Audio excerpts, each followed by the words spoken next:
Adrien, dans votre chronique aujourd'hui, vous vous êtes intéressé à la Starac. Ouais, alors, que se passe-t-il ? Ça y est, le télécrochet a enfin rendu son verdict tant attendu le week-end dernier. C'est Marine qui l'a emporté face à Ebony. Une belle histoire quand on sait qu'en 2015, cette même Marine participait à The Voice Kids, un autre télécrochet de TF1. À l'époque, aucun des 4 coachs ne s'était retourné. Alors forcément, 10 ans plus tard, elle peut en profiter. Elle n'était peut-être pas prête à recevoir autant de soutien. Honnêtement, je me suis dit, bon, autant dans ma région ça va être compliqué, autant à Paris, il n'y a personne qui va me calculer, ça va, les gens ils ont l'habitude, ils font leur vie. Mais en fait, non, je suis vraiment sortie 2 secondes et même dans Paris. Ouais. Et qu'est-ce qu'ils vous disent les gens quand ils vous croisent ? Ils sont incroyables, ils me disent bravo, félicitations, ils me demandent, ou non d'ailleurs, une photo. Ils sont hyper gentils, franchement. Plus que sur les réseaux. Beaucoup plus, ouais, ça fait plaisir parce qu'on se rend compte qu'en fait, les gens sur les réseaux, c'est pas les gens dans la vraie vie et que ce qui compte, c'est pas tant la haine qu'on reçoit, c'est tout l'amour qui contrebalance tout ça. Parce que vous avez fait l'erreur, vous nous le disiez pendant la pub, vous avez fait l'erreur d'ouvrir les réseaux sociaux. Ouais, c'est ça, c'est vrai que. Et c'est très violent. C'est violent, toute la haine qu'on se prend. En fait, honnêtement, j'ai failli ne pas réussir à savourer ma victoire. On a failli presque me la voler, me la gâcher, mais en fait après il suffit que je coupe tout ça, que je regarde en contrepartie tout l'amour que je reçois sur mes réseaux, dans la vraie vie et tout, et au final je me rappelle que juste j'ai gagné en fait. Alors il y a ce résultat évidemment, mais Marine a commencé à l'évoquer, il y a aussi et bien sûr tout ce qui l'entoure, notamment les réseaux sociaux. Adrien, ça n'a pas été simple pour elle, comme pour une autre finaliste, Ebony. Ouais, chacune a ses groupies. Marine et Ebony l'ont bien vu tout au long de leur aventure, mais il y a aussi ce contrepoids de ses fans, les haters comme on les appelle. Et parfois la haine va très loin, trop loin dans ce cas. Sur les réseaux sociaux, Ebony a été victime d'une vague de harcèlement et de racisme. Bonobo, négresse, singe, PUTE en orgasme. Voici tous les commentaires racistes et ultra violents qu'on peut lire sur Ebony, finaliste de la Star Academy, à un tel point que SOS Racisme a récemment décidé de porter plainte. Et il fallait à tout prix qu'on en parle parce que ce n'est pas juste de la bêtise des réseaux sociaux à prendre à la légère, c'est une haine bien précise qui touche automatiquement les femmes noires dès qu'elles sont mises en avant, et c'est le cas d'Ebony qui n'a que 20 ans et qui a juste voulu participer à une compétition de chant. Des commentaires qui ont un impact sur la jeune femme de 20 ans et aussi sur ses proches en Guadeloupe, d'où est originaire son père, lui-même artiste. Les fans de la chanteuse sont horrifiés. Écoutez ce témoignage recueilli par Guy Registe. Bronzée, rentre chez toi, je ne peux pas la voir, cette guenon, espèce de singe, monte dans ton arbre, retourne en Afrique. Enfin, il y avait de tout.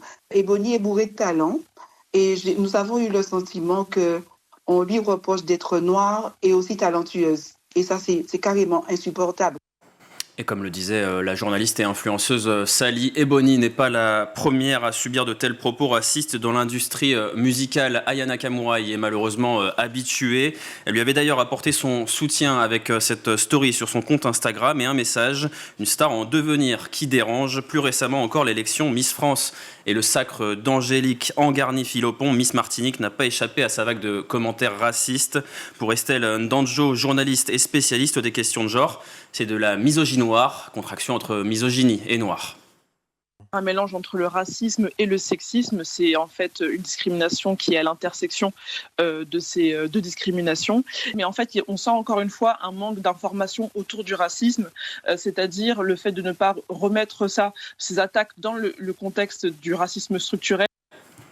Les principales concernées, Adrien, comment elles l'ont vécu ? Déjà, heureusement qu'Ebony n'avait pas accès à son téléphone et à tous ses commentaires racistes pendant la durée de son parcours. Je l'ai appris en sortant du château. Heureusement, à l'intérieur, nous étions protégés. Aujourd'hui, je veux rester concentré sur mon art et ce n'est pas un sujet. Ma couleur de peau ne devrait pas faire de débat. Une version appuyée par Marine, la gagnante et amie d'Ebony. C'est horrible. Nous, on n'était pas du tout au courant de ça. On sort du château, on découvre ça...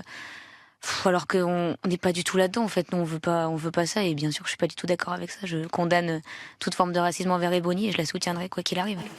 Et le message qu'Ebony aimerait faire passer va encore plus loin. C'est important que les fillettes de toute origine ou couleur de peau passent au-dessus des critiques.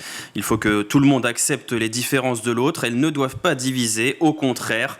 Un racisme qui ne va pas que dans un sens. D'ailleurs, Marine, elle aussi, a été victime de publications haineuses sur les réseaux sociaux.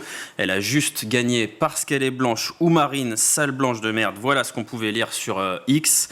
Autant d'exemples d'un racisme à ciel ouvert, totalement décomplexé.